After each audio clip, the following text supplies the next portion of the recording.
All right. Well, let's see. I don't know why I always say all right. I guess I like you guys all right.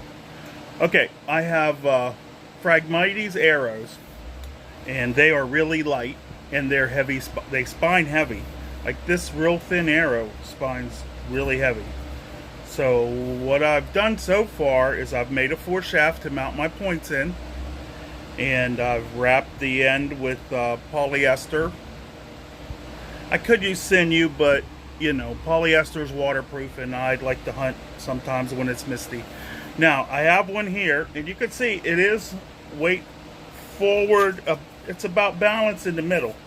And my point, since my node is clear down here, my foreshaft doesn't have anything solid to hit against.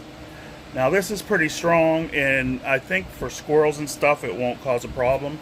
But if I have to shoot a deer, it won't be good. So, what do I do?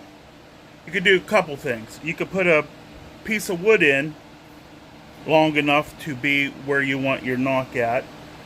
Or you could do what I'm doing, which I took some sandstone and I crushed it up to make fine, sharp sand. And I'm going to load this shaft. Hopefully you can see that. I'm going to load this shaft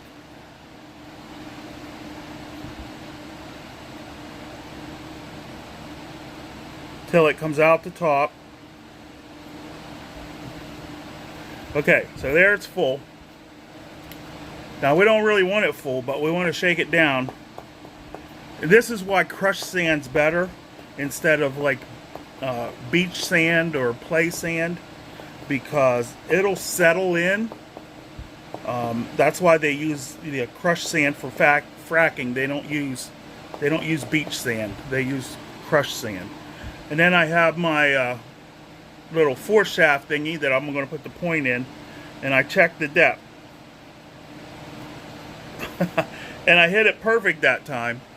So what do you know? Something actually worked on film.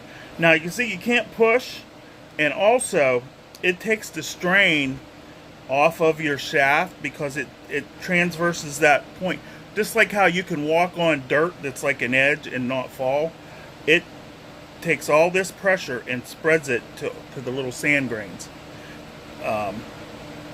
You know, and then if you shoot something and the sand falls out, well, you know, obviously you can just you know, redo the sand to say the least. And so you can see what one of these is going to look like.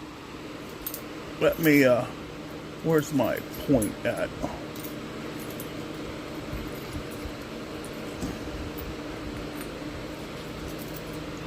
Here's a point I made from a bookshelf glass.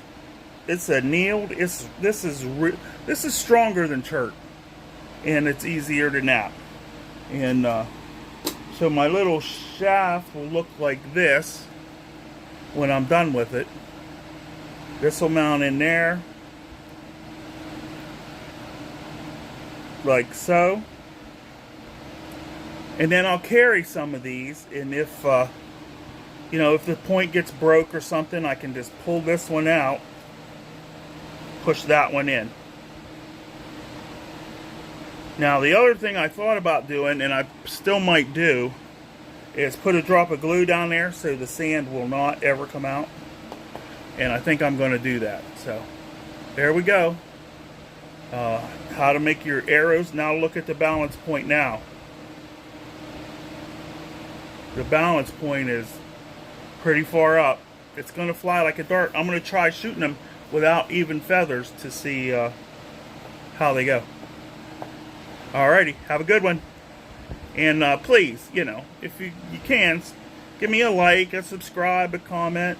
At least a like. It doesn't cost you anything. Thanks a lot.